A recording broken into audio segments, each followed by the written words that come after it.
good morning. It's Edna Keep here live with Free Coaching Friday, and today our topic is good tenants, how to proactively keep them.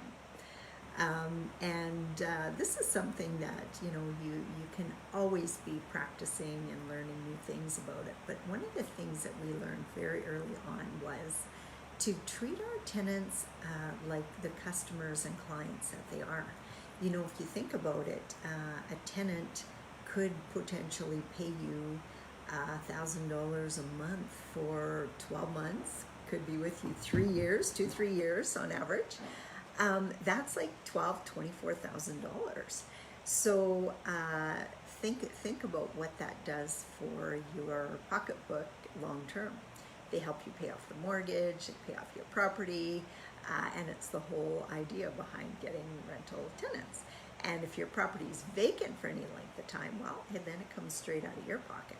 So what are the things to do to proactively keep the good tenants? First of all, decide for you what a good tenant is.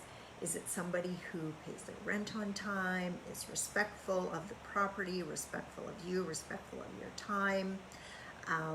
That sort of thing, takes decent care of the property, that sort of thing. And then if it's a good tenant for you, then you want to proactively do whatever you can to keep them. And I mean, we can't keep them forever because a lot of times people just like to move. Sometimes they get a job transfer, sometimes they want to buy their own house, that sort of thing. But the things that we do that we find works really well is we do quarterly inspections of our buildings. Now, there's twofold reason for that. Is sometimes the tenants are just so nice and so sweet, they just think they're bothering us if we call them, or if they call us to come and fix something. So we proactively reach out to them, let them know, we put it in the lease to start with, but we let them know that, you know what, we do want to keep our properties in tip-top shape. So if there's anything that comes up, to let us know. And then we quarterly inspect just to make sure. Sometimes people just don't see stuff. They don't see, we had one time where there had been an ice jam and the water was backing up and causing some damage in the roof and in the ceiling. And the tenants just had never taken the time to look up and see the damage. It wasn't, intentional or anything. It was just that they just didn't notice it.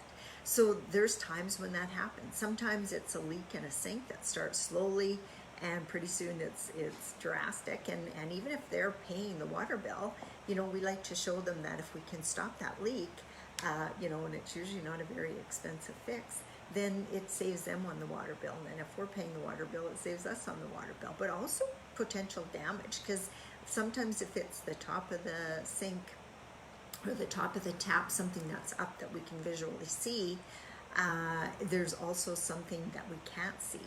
That's where maybe some drips are happening behind the wall of the cupboard, and then there's moisture, and then there's mold, etc., etc.